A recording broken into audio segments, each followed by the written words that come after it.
continuing our look back at the UK Open. We've spoken about the two finalists, the winner, Dimitri van der Berg, the runner-up, Luke Humphries. But what were your other main takeaways from this year's FA Cup of Darts? Oh, there were other people who competed? No, there were many takeaways. Even if there were surprisingly few ton-plus averages across the week, there were a lot of averages in the high 90s, but surprisingly few ton-plus. But it didn't in any way detract from the tournament we have. And I want to start by talking about the two semifinalists before I briefly touch on 5 other names I have written down here. Ricky Evans and Damon Heta. For both of them, surprising in one case, but for both of them, a first major singles televised semifinal. Damon Heta, after all those quarterfinal defeats, finally won through a quarterfinal to regain the record for Jamie Caven for most PDC titles without making it to a televised singles semifinal. But Damon Heta, that 106 average against Luke Littler in the quarterfinals, it's not just, an early contender and probably favorite for match of the year. It's one of the best matches I've ever seen. I mean, Damon Heta went off stage at the first break averaging nearly 126, and he was fortunate to be ahead. He was still averaging at the second break 115, 116, and okay, the averages came down, but they didn't come down that much. And the thing was, for most of that match, both of them were playing at that same standard. Both of them were throwing a 180 after 180. Both of them were on down after 9 darts down to double digits. There was one leg where Damon Heta was left on 36 after 9 and didn't get a look. That was the standard they were both playing at. And to be able to withstand all those punches, especially with his quarterfinal history to date, with many performances where he was not just underwhelming, but poor in quarterfinals, to be able to push that all aside against Luke Littler and play at that level was absolutely phenomenal. And it verifies that Damon Heta is one of the best players in the world. He is arguably now the best player who's yet to win a major. Maybe you could say Luke Littler, but he hasn't been around as long. Damon Heta is a phenomenal world-class player and is on the cusp of the Premier League next year if he's not currently in. Obviously, it's early in the season. But okay, he just didn't have it in the semifinal. He wasn't able to push on from that performance. But what a performance. But I also want to mention Ricky Evans. And I don't even want to talk about Ricky Evans' weekend that much because he was pretty good the first few matches. He fell off in the quarterfinals and semifinals significantly. He was not the same player on Sunday as he had been on Friday and Saturday, where he was pretty good on Friday and Saturday. But he still managed to beat Rob Cross in a poor match and just had nothing left against Luke Humphries. But the reason I want to mention Ricky Evans is it's easy to forget that match against Nathan Aspinall because he averaged, again, I mentioned, ton plus averages. He averaged only 99 in that match at the World Championships, but it was a good 99. It was a great 99. He dominated that match. It was a world-class 99 average. It was it was the equivalent of a bad 104, where you can think a player was just outplayed. He was always behind, didn't have darts at double. So yes, he averaged 103, 104, but it wasn't punished by him having a bunch of legs where he had darts at double to lower that average. It was the exact opposite. He had in every leg was ahead. Every leg was punishing. And that was a good 99 average or great 99 average because every leg he had a dart at double and 9 of the 10 he hit him. It was one of the best performances of the World Championships, and it just didn't get the credit it deserved because it was only a 99 average, or that's what it was on paper.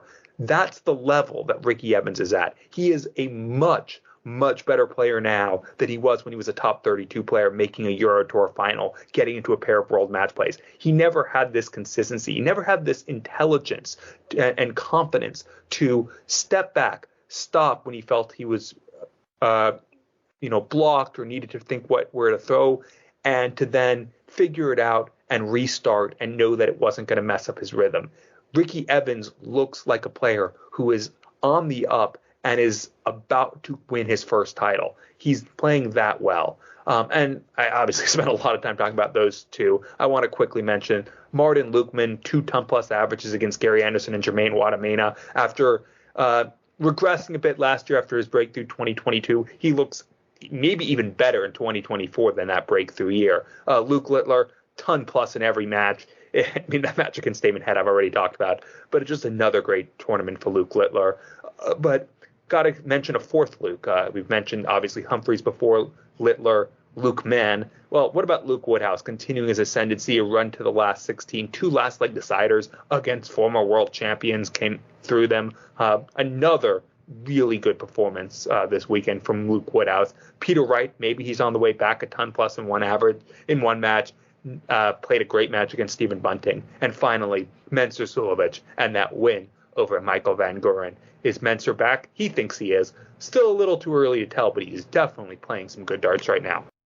Yeah, I think we all hope that this is Mensur coming back. And you mentioned a few of the things that I was going to mention, and I've got to start with that quarter-final between Damon Heta and Luke Littler, which you mentioned, because if that doesn't win Match of the Year in our awards, then whatever match tops that this year, we are going to be in for one heck of a treat, aren't we? Because that game on Sunday, that was a classic, and a lot of the people that I was speaking to this week, they weren't talking about who won the title, they were just talking about that game. That was the first thing they said.